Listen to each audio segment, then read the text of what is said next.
When did we stop fighting? A lot led up to it.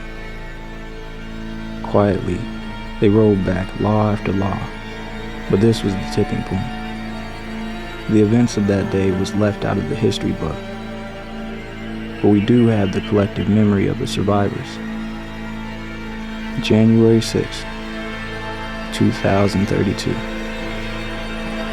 Black and brown faces raged, their bodies pressed ahead. Thousands of them marched, waving the United American flag with banners that read, "The March of Citizens." Young and old, all pushed towards the U.S. Capitol building, hedged by a military blockade. The protesters pressed their full force against the front men's ballistic riot shields.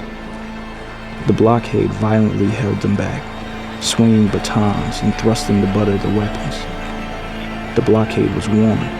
This protest had lasted for days, but the courtyard of the Capitol building remained empty.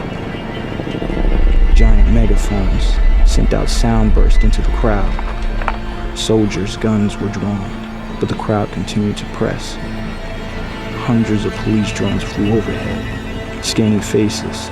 News drones gathered live feed for the nation. The crowd pressed, unified.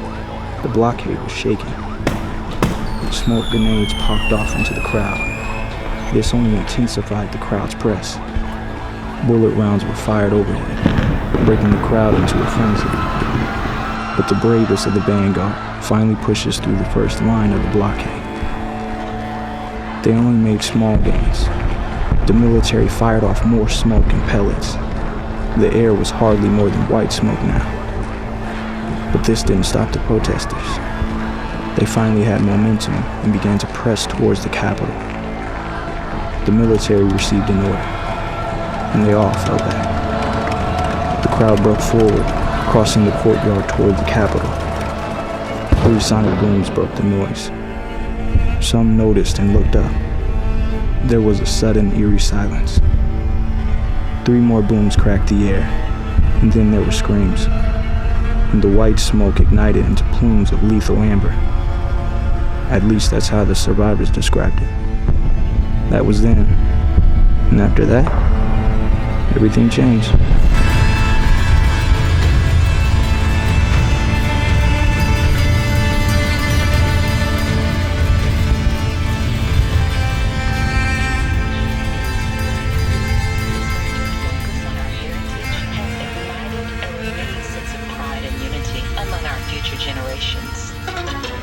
Now, as we come to the climax of tonight's broadcast, we bring you a grave reminder of the challenges that persist in our society. Regrettably, authorities recently discovered a cache of weapons hidden by activists. Just another failed attempt to disrupt America's new thriving social... Bullshit.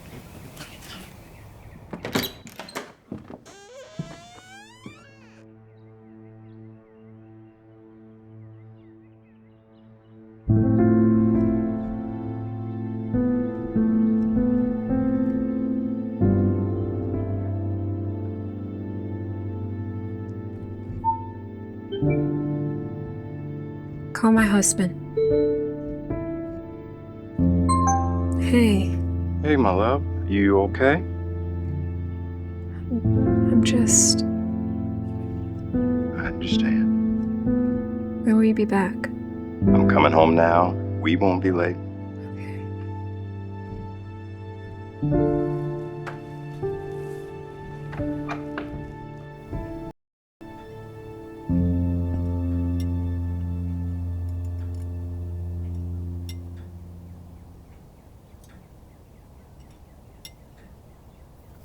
Thank you.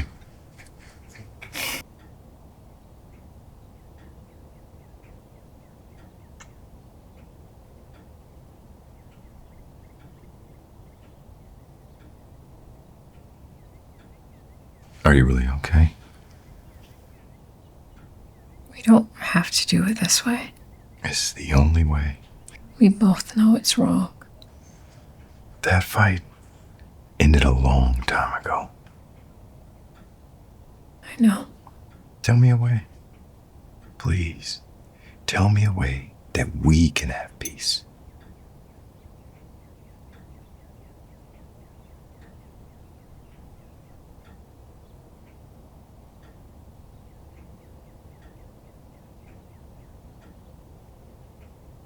Ready? Yeah. A lot changed after that day at the Capitol. The fallout lasted almost a decade, even led to wars. But then came what the history books called the Decade of Grandeur, a national repatriation. We called it the Decade of Attrition. They amended the Constitution until it was barely recognizable. In a single moment, they determined that undesirable history should be erased. The Purge. There was an economic reshuffling. In 5 years, minority and immigrant businesses were all but erased. Communities were reformed, and cities were remade into smart cities, designed by algorithms, which quietly monitored and guided every aspect of your life. The old suburbs fell to decay as the population moved inward into the more easily regulated smart cities. Social class and status was determined by your industry. The undesirables and classless were shuffled into a single district, a place that amounts to little more than an urban panopticon. Then came the Bureau and their ratio, and that began the attrition.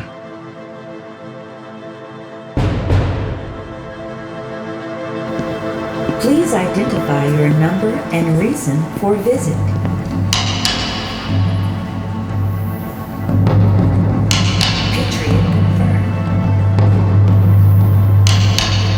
Patriot confirmed.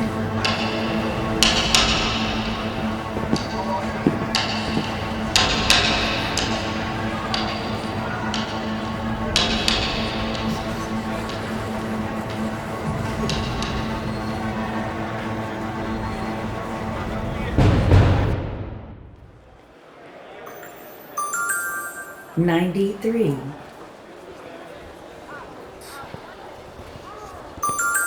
79. 62. 106. 35. This doesn't make any sense. 109.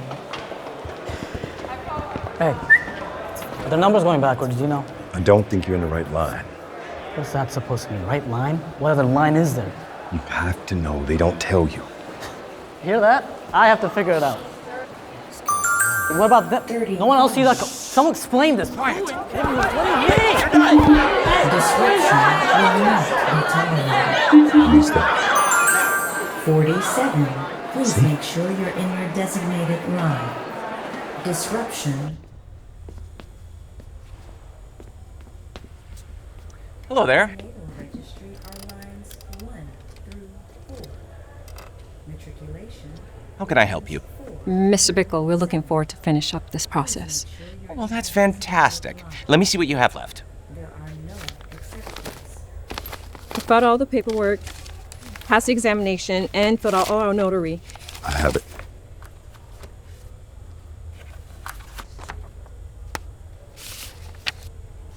It's all there. All the results, all the forms, all our records, everything.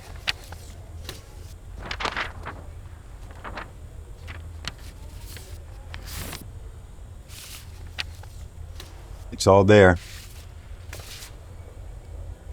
Yes, I see that. Very good.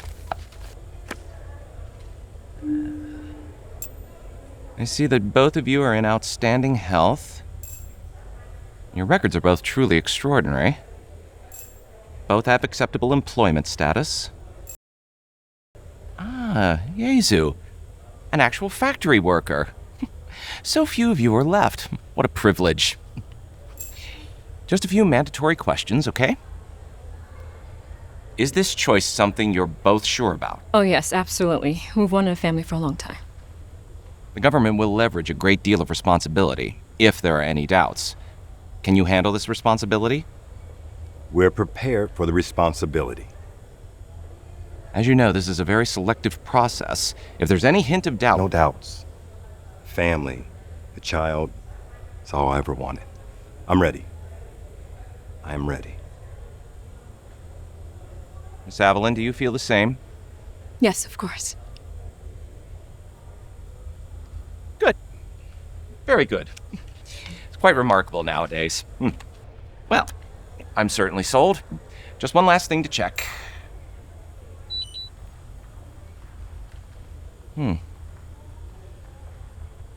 Is something wrong? Oh, that's interesting. Unfortunately, your request for sanctioned pregnancy must be denied. Denied? I don't understand. Has something been misplaced? Are we missing a form? Oh, no. No, you've done everything. Explain, what do you mean denied? Did we do something wrong? Calm down, you've done nothing wrong. The Bureau has simply adjusted your demographics percentage limit. Adjusted? What do you mean adjusted? I thought they were fixed. Why have they been adjusted? I thought we enrolled her in an opening. Well, every so often, the Bureau reevaluates the birth and death ratio projections to produce adjusted percentage limitations. Is there a petition or an appeal or whatever? An exam? No. This is an executive level adjustment. Those can't be appealed. Now, what I can do... You can't just adjust the numbers. They aren't my numbers to adjust. Explain to me why they've been adjusted. We started this process 2 years ago. The numbers were fine then. I understand, but the numbers are different now. Why are they different now? Well, when there are disruptions, the Bureau reserves the prerogative to make emergency adjustments. Listen, I don't care about the Bureau's perceived disruptions. I've done everything. I followed all your processes. So if you could please just stamp the document. I'm sorry, sir, I can't. Stamp the document. Sir, as you know, the percentages are adjusted to protect the public peace. Adherence is a civic duty. My God, he wants to talk to me about civic duty. I served. I don't need a lecture about civic duty. Yes, and your remarkable military record helped to expedite the process.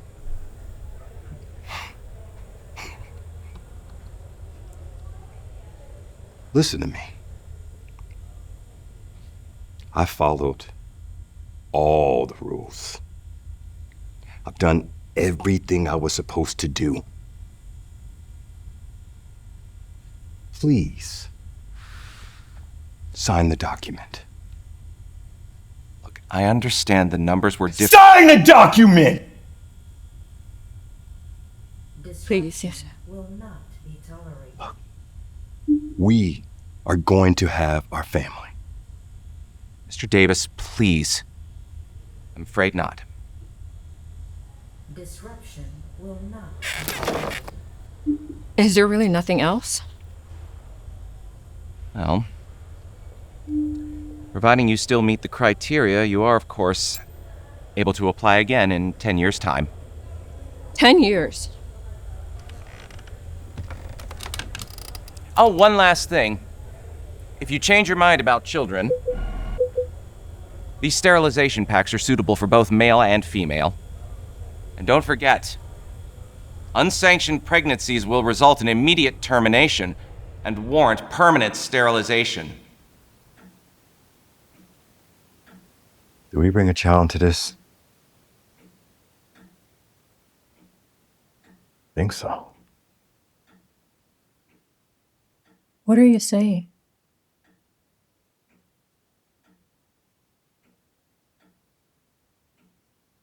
No.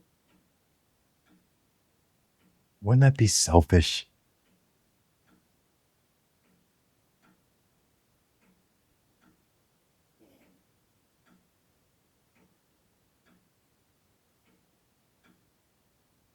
You don't get to determine this. They have worn us down so much already.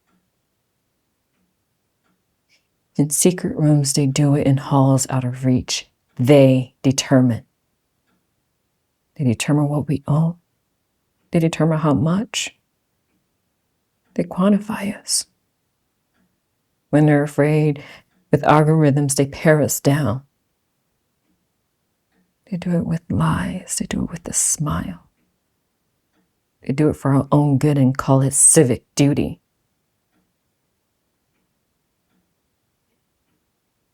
They don't get to determine this.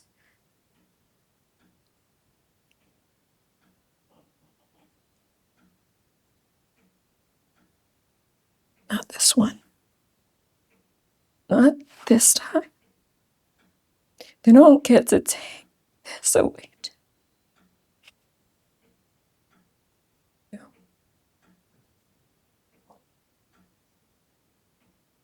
I want our child to do more than just exist. I want our child to thrive without hindrance, without permission. And in order for us to have that, we're going to have to fight. And we know how they are. I still have the scars from it. Are you ready?